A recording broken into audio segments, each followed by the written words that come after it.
Shalom, Kal Halal, Yahweh Shemel Shah, Bahashim Hakodash, double honors to the elder apostles and elder bishops of GMS Great Millstone, even the elders that came before them to tell us the truth. Shalom and salutations to all the brothers that push the word of truth and its sincerity. The hopeful tabernacle of David. From the brother slash elder, shalom and salutations to you all. This is the World War III Daily Update. And this is Isaiah 13:17. Behold, meaning look. Say, look. I, who is the Most High, will stir up the Russians against them, Babylonians, Americans. Okay? Look, the Most High is going to put the spirit of triumph on Vlad Putin and his boys against DJ Trump and his bunch of weirdos. Right? And Vlad can't be bribed. Right? So, with that, Danny Haifong, this is streaming right now. I just backed it up. I'm going to turn it on and we'll see what's going on. Putin crushes Trump's Alaska trap. Okay? So what? The Medes, right, have the spirit of triumph over them, Babylonians, the spiritual Egyptians, the so-called Americans. Take it away, Danny. These talks, here is the first clip. I'm going to meet with them. We're going to see what the parameters are. And then I'm going to call up President Zelensky and the European leaders right after the meeting, yeah. And I'm going to tell them what kind of a deal. I'm not going to make a deal. It's not up to me to make a deal. I think a deal should be made. Football. So, and then Trump goes on to say this, which I think should come as no surprise. He's been saying this for quite a while. So I'm going in to speak to Vladimir Putin. And I'm going to be telling him, you got to end this war. You got to end it. And he wasn't going to mess with me. This war would have never happened. You know, we had a discussion about it one time, and we never had that discussion again. It would have never happened. So let's start with you, Larry Johnson, to begin. What's your assessment of the situation around these talks? What's the myth and what's the reality? Trump is delusional. This is a replay of what resulted in Minsk II, only on a much Remember that Trump is delusional. larger scale. The Minsk II came about because the Ukrainians lost the Battle of Debaltseve, which is a village town right on the border between Luhansk and Donetsk. But it was the imminent defeat of the Ukrainian military. This was back in January, February 2015. Man, Angela Merkel got on a plane, flew to Moscow, had a urgent meeting with Vladimir Putin, and convinced him to, hey, there's a peaceful way out of this, which led to the signing of the Minsk II agreement. That agreement was between the militias in Donetsk and Luhansk and the government of Ukraine. Well, we find out in 2022, Merkel basically said, "Fooled you. Yeah, we just did that." And she said, we did that just to buy time for Ukraine so Ukraine could build back up militarily. And Putin admitted, yeah, I got played. I got fooled. They lied to me, and I bought it. So now here we come. Remember, 3 weeks ago, Donald Trump, or 2 weeks ago, it was, Russia's got 50 days to get into a ceasefire. Then within 2 or 3 days, no, it's 10 days, 12 days, dramatically shortening the time. Why did that happen? Because of the collapse that's underway of the Ukrainian military on the front lines. This is another Debaltseve moment in which Ukraine is going to lose, and the West now understands that. Trump was told that, hence the urgency to try to have this meeting. And you can go to the meeting, but Putin's position has been very clear. There's nothing to negotiate about. It's not like Russia has a position and it's going to be willing, okay, so right now we've got Donetsk, Luhansk, Kherson, and Zaporizhia. we'll give up Zaporizhia and Kherson if you'll pull all your troops out of Donetsk and Luhansk. No, that kind of deal is not going to happen. The territories that Russia has acquired through legal processes in Russia, where they've had a vote of the people in Luhansk, Donetsk, Zaporizhia, Kherson, and Crimea, all voted to become part of Russia, all are now constitutionally part of Russia, and Vladimir Putin has zero power to be able to give any of that up. So there's not going to be territorial concessions. So Trump's biggest problem, and I'll end with this, he thinks that this is a war about a territorial dispute between Russia and China. It's nothing of the sort. It's about NATO, ultimately. Ukraine is just the proxy victim in this battle.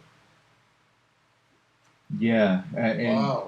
That was a lot. Colonel Wilkerson, we're hearing a lot about land swaps, and so anything you want to react to what Larry said, but I want to play quickly what Lindsey Graham said. But this has been said by. Damn it. Sorry to interrupt. Slocky. We'll watch a little bit more of this. This is informative. Of how Lindsey Graham, the neocon, is interpreting this meeting. So, Senator Graham, you take me to my next question. Let's talk about the red lines and what a good deal would look like. Yeah. Let's look at the map right now, Senator, there. This is a map of Ukraine. You can see the areas in red currently under Russian control. Now, President Trump this week didn't rule out Ukraine having to give up some of its territory, something the Ukrainians have rejected. Do you believe that Ukraine should sign a deal that includes giving up any part of their territory, Senator? Well, think about East Berlin and West Berlin as a way a conflict can be settled, at least for a period of time. North Korea and South Korea is in a state of truce. There's never been a final settlement. But I come on your show a good bit. I want to be honest with you. Ukraine's not going to evict everyone. And Russia's not going to keep. So there'll be some land swaps at the end. So, land swaps, Wilkerson, let's understand what this even means, because I've been hearing this over and over and over again. No, I'll help you understand it. There will be no land swaps. And let me just say that I agree with every single solitary word that Larry said, so we can end it right here if you want to. Okay, well, Basically, let's do that. Let's end it right there. Okay, so basically the meeting was what? It was a win for Vlad. Let's go back to the top. All right. Stir up. Let's get stir up, and I'll close. What is that? Isaiah 13:17.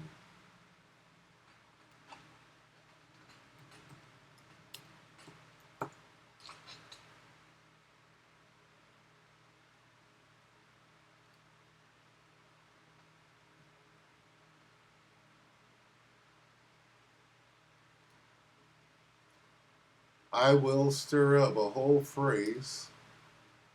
Okay, here's how we do this. Boom, that's what it means.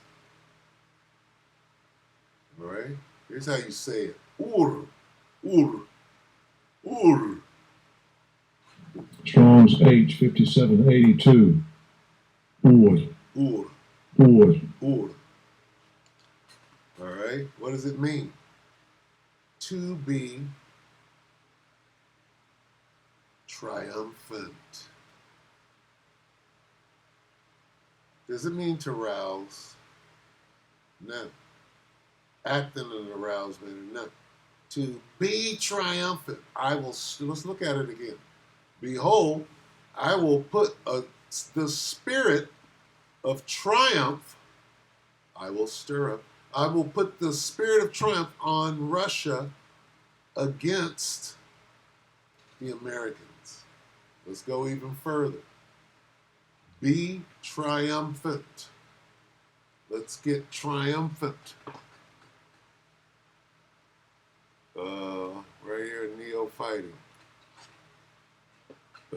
Triumph. Triumphant is the act of triumph. Triumphing. See, Triumphing. A triumph, definition, triumph, the shock comedy, what is it?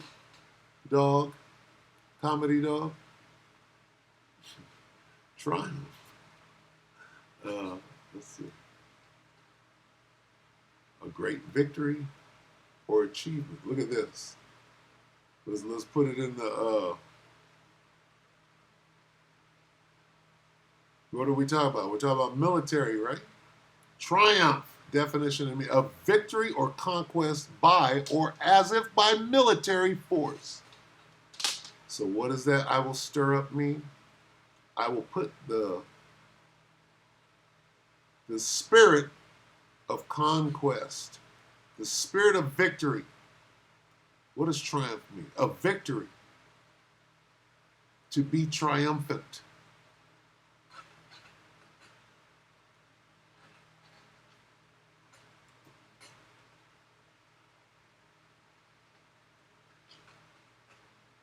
Having won a battle or conquest. And there you have it. I will put the spirit of conquest. What does it mean? Ur. Strong's H 5782. Ord. Ord. It means this. Here's what it means. Be triumphant. Okay? Master. Okay? To dominate. To be in full control over. Right? That's what it means.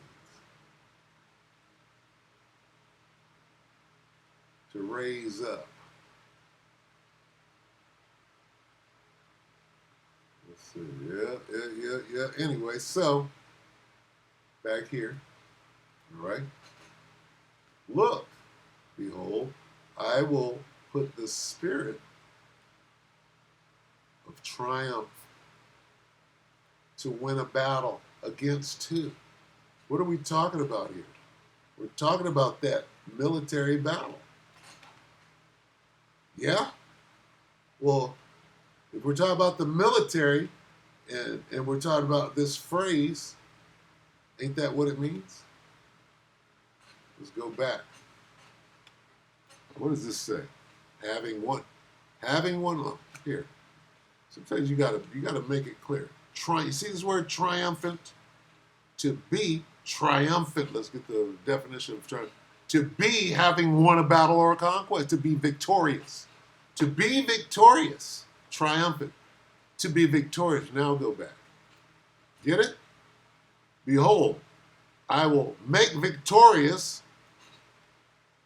I will give Russia the victory against the spiritual Egyptians.